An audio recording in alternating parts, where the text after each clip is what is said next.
प्रिय विद्यार्थियों, आज अपन बीए सेकेंड ईयर के अंदर तुलनात्मक शासन एवं राजनीति का अपना चैप्टर चल रहा है।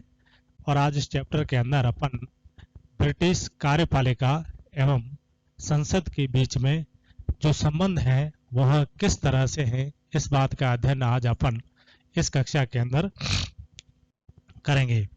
वस्तुतः ब्रिटिश कार्यपालिका और संसद वहाँ की संस्थात्मक शासन प्रणाली से बहुत ज़्यादा प्रभावित है। ब्रिटिश कार्यपालिका और संसद की जो संबंध है वो वैधानिक दृष्टि से एक अलग तरह का खाका, एक अलग तरह का चित्र हमारे सामने प्रस्तुत करते हैं।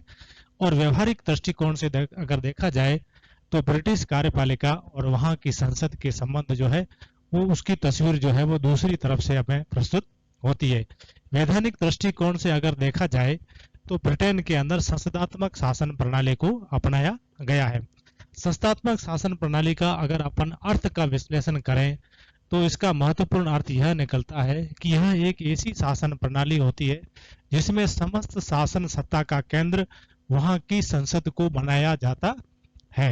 क्योंकि ब्रिटेन संस्थात्मक शासन प्रणाली का एक जनक देश है, ऐसी स्थिति के अंदर वैधानिक दृष्टिकोण से, वैधानिक यानी कानूनी दृष्टिकोण से ब्रिटेन की संसद को वहां की कार्यपालिका से सर्वोच्चता की स्थिति प्रदान की गई है।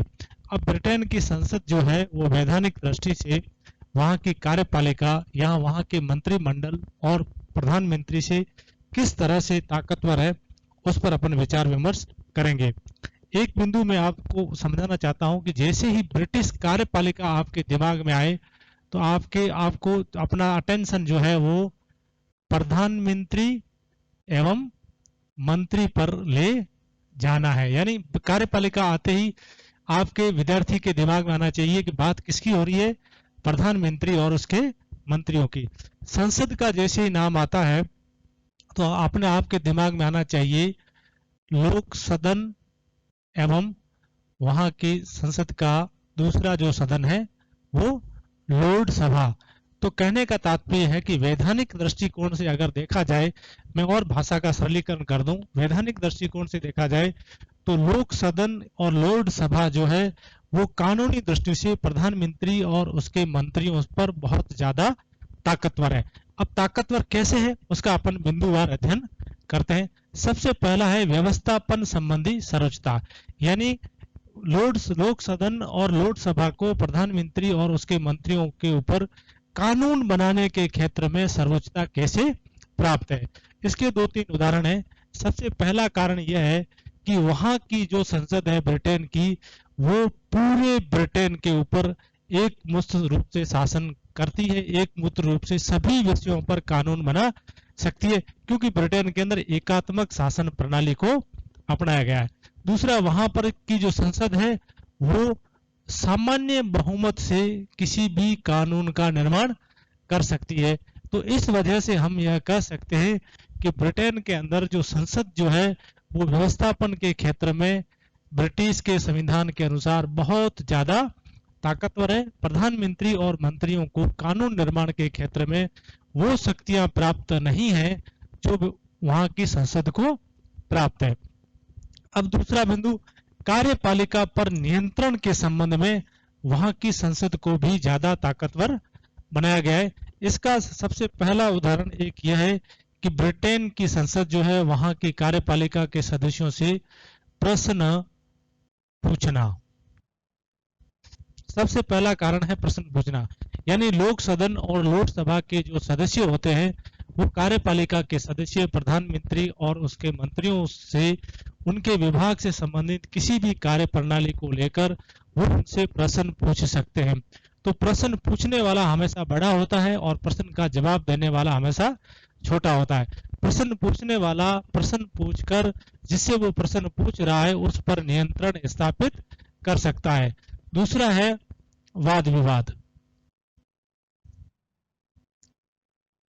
ब्रिटिश संसद जो है वो कार्यपालिका के कार्यों को लेकर अपनी संसद के अंदर किसी भी बिंदु को लेकर वाद विवाद कर सकती है। जब किसी मंत्री के कार्यों को लेकर संसद में वाद विवाद होता है तो मंत्री की कार्य प्रणाली पर, मंत्री की नीतियों पर और मंत्री के विभाग पर वह पूरी तरह से नियंत्रण स्थापित कर लेता है। तीसरा जो इसका रीजन है वो है निंदात्मक प्रस्ताव। निंदात्मक प्रस्ताव। ब्रिटिश संसद यानी लोक सदन और लोकसभा को यह शक्ति प्राप्त है कि वह प्रधानमंत्री और उसके मंत्रियों के खिलाफ निंदात्मक प्रस्ताव भी ला सकती है। अगर वहां के मंत्री और प्रधानमंत्री की कार्य प्रणाली सही नहीं है, या वहां के सांसदों के विशेषाधिकारों का हनन होता है, या कोई नीतिगत गलती करते हैं, तो उन मंत्रियों और प्रधानमंत्री के खिलाफ लोक सदन और लोकसभा के अंदर निंदात्मक प्रस्ताव लाया जा सकता है। और निंदात्मक प्रस्ताव के माध्यम से ब्रिटिश संसद जो है वो वहां के मंत्रियों और प्रधानमंत्री पर नियंत्रण स्थापित करती है। तीसरा है जिसके माध्यम से संसद नियंत्रण स्थापित करती है, वह है कार्य स्थगन प्रस्ताव। कार्य स्थगन प्रस्ताव। जैसा कि विदित है, संसद की कार्य प्रणाली हमेशा पूर्व में निश्चित होती है। जैसे किसी विशेष दिन के अंदर प्रश्नकाल के अंदर क्या होगा, और वहां पर ब्रिटेन के अंदर शून्यकाल नहीं है, प्रश्नकाल के अंदर क्या होगा और कौन कौन से सवाल जो है वो मंत्रियों संसद के सदस्यों द्वारा वहां के मंत्रियों और प्रधानमंत्री से पूछे जाएंगे, इसका पूरा का पूरा शेड्यूल पहले से फिक्स होता है।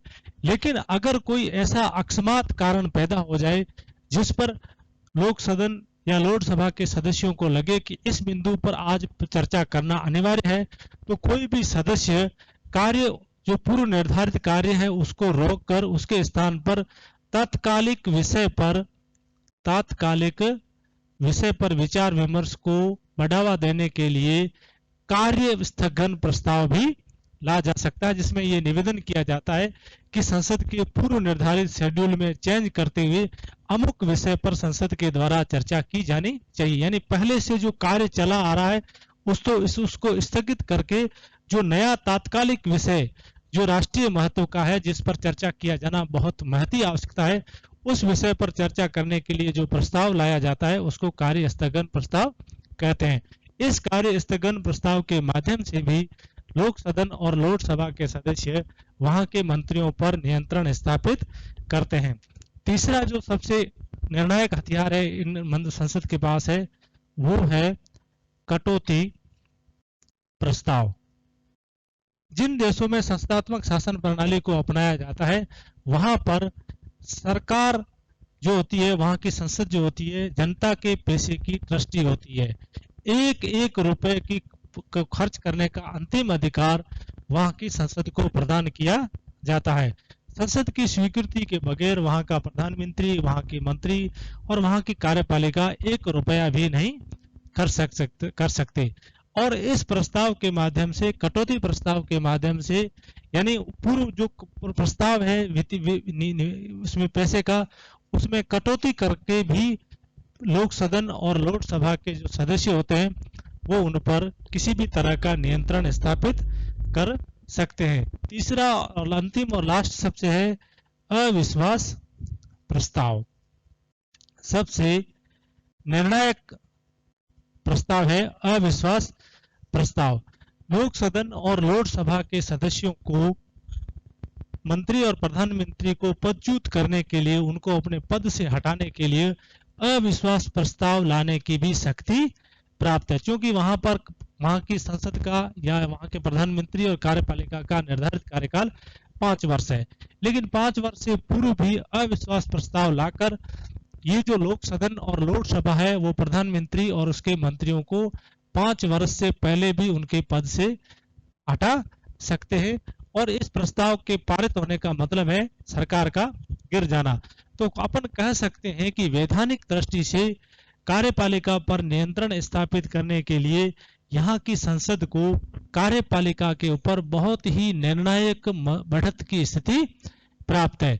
और उसके पीछे रीजन है कि संसद के सदस्य कार्यपालिका से प्रश्न पूछ सकते हैं, वाद विवाद कर सकते हैं, उनके खिलाफ निंदात्मक प्रस्ताव ला सकते हैं, कार्य स्थगन प्रस्ताव ला सकते हैं, कटौती प्रस्ताव ला सकते हैं और अविश्वास प्रस्ताव ला सकते हैं।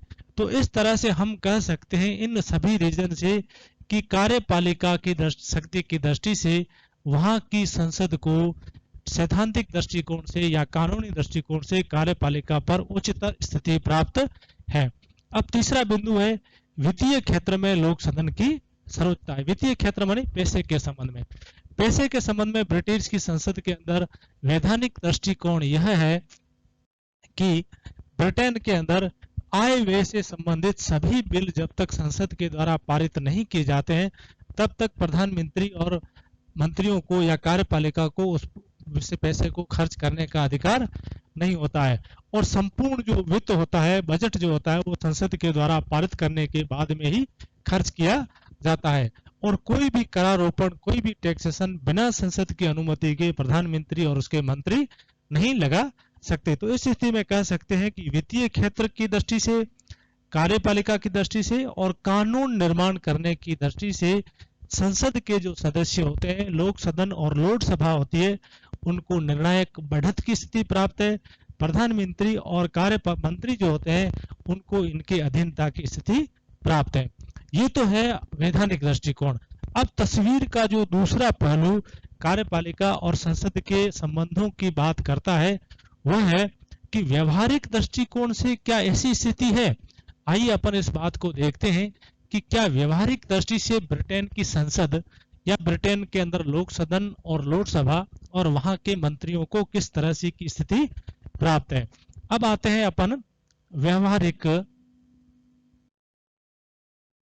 व्यवहारिक दृष्टि से देखते हैं कि व्यवहारिक दृष्टि से कैसी स्थिति है। तो सबसे पहले अपन आते हैं व्यवस्थापन के क्षेत्र में।